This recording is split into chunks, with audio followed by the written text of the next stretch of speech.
উ উ উ আবারও বলছি, আমাকে পচিয়ে লাভ নেই। আমরা এখনো 5 বার এগিয়ে। 5টা বিশ্বকাপ এখন আমাদের ঘরে আছে। আমাদের সমান হও, তারপর তারপর আমাকে পচাও, ঠিক আছে? মেসিকে দাদু বলবো নাকি ভাইয়া বলবো? মেসির বয়স কত জানেন? আর ও দাদু নাকি সেটা তো মাঠে বোঝা যায়, ওর ফেসে দেখতে বোঝা যায়, তো দাদু হয়ে গেছে। ওকে তো আর্জেন্টিনা ওকে ছাড়া অচল, তাই বারবার ওকে ডাকে, ওকে নিয়ে মানে ওকে নিয়ে খেলায়।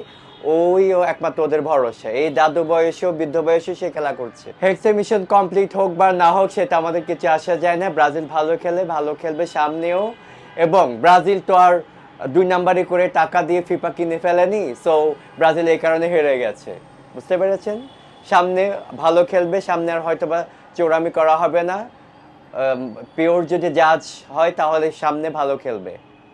এটাতে ব্রাজিল হারাতে আমার কোনো অসুবিধা নাই। আমরা এখনো 5 বার এগিয়ে আছি।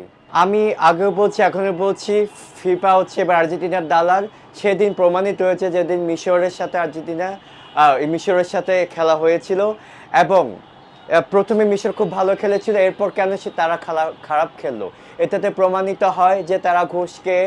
এবং বাংলাদেশ থেকেও আমি শুনেছি যে হাজার কোটি লক্ষ টাকা ফিফাকে দেওয়া হয়েছে হারের জন্য। এবং সেই টাকা ঘুষ খেয়ে তারা মিশরকে হেরে জয়যুক্ত হয়েছে আর্জেন্টিনা। আমি তো ভেবেছিলাম যে মিশরই জয় হবে এবং খুব আনন্দ উচ্ছ্বাসে কেটেছিল সেই প্রথম মুহূর্তটা। পরে তো যেটা বললাম যে টাকার কাছে হেরে গেল মিশর। এবং আমার মনে হয় যে মিশর সহ এখানে ঘুষ খেয়ে টাকার কাছে হেরে গিয়ে ওরা আর্জেন্টিনাকে জয়যুক্ত করেছে। আবার শেষের দিকে দেখবেন ওরা খুব খারাপ খেলেছে। এটার মেইন কারণ হচ্ছে টাকার কাছে মিশরে হেরে গেছে, হেরে গিয়ে আর্জেন্টিনাকে জয়যুক্ত করেছে। পৃথিবীর বিভিন্ন দেশ থেকে আর্জেন্টিনার ভক্তরা যারা টাকা পাঠিয়েছে, তখন থেকে ফিফার আর মাথা ঠিক ছিল না। এবং যে রেফারির কথা বলছেন, রেফারি সহ সবাই আর্জেন্টিনার পক্ষে টেনেছে। এবং সেটা আমি না, যারা খেলা দেখেছে পুরো ওয়ার্ল্ডের সবাই বলছে এবার 2 নাম্বারই হচ্ছে। এবং 2 নাম্বারই করে এবারও জয় ছিনিয়ে নিয়েছে আর্জেন্টিনা। আমি চুল বড় রাখতে পছন্দ করি, এবং যেহেতু বিশ্বকাপ এসেছে, ফিফা ওয়ার্ল্ড কাপ ফুটবলকে ঘিরে, এবং আমি ব্রাজিলকে অনেক ভালোবাসি। ব্রাজিলকে ভালোবেসে মানে কিছু একটা করার ইচ্ছে ছিল। তো আমি ভাবলাম যে ব্রাজিলকে ভালোবেসে বই প্রকাশ কীভাবে করব। সেটা আমি চুলের মধ্যে করেছি, এবং ব্রাজিলকে ভালোবেসে ব্রাজিলের পতাকার কালারে আমার চুলে করেছি। আমার 4টা গান রিলিজ হয়েছে, দুটো গান রিলিজ হয়েছে জি সিরিজ থেকে। ওখানে উদাস উদাস মন এবং কখনো ভাবিনি তুমি।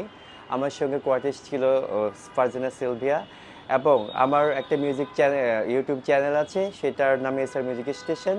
সেখানে রিসেন্টলি 2টি গান রিলিজ হয়েছে। প্রথমটা হচ্ছে চলো না হারিয়ে যায়, এবং দ্বিতীয়টা হচ্ছে মন্টু উড়াল পঙ্খিরে, যেটা খুব রিসেন্টলি রিলিজ হয়েছে।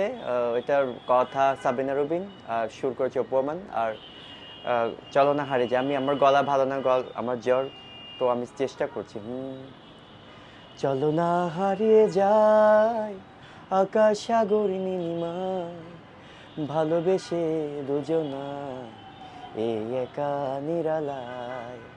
চলো না হারিয়ে যায় আকাশ সাগর নীলিমায়, ভালোবেসে দুজনায় এই একা নিরালায়।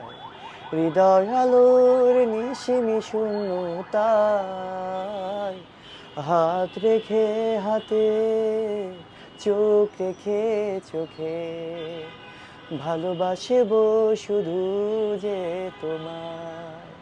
হৃদয় আলোর নিশিমি শূন্যতায়, হাত রেখে হাতে, চোখ রেখে চোখে, ভালোবাসব শুধু যে তোমায়। তোমাদের হিংসাকে আমি ই মানে লেম, তো এখন আমাদের সমান হও, তারপর আমাকে হিংসা করো, ঠিক আছে?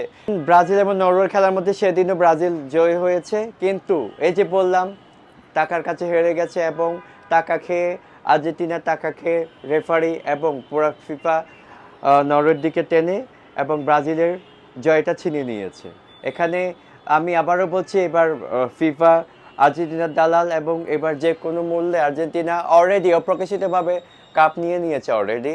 এখন যদি ভালো জাজ করে, পিওর জাজে, তাহলে হয়তো বা খেলাতে জয় হতে পারে সুইজারল্যান্ড। কিন্তু যদি টাকার কাছে হেরে যায় তাহলে অবশ্যই আর্জেন্টিনা আজকেও জয় হয়ে যাবে।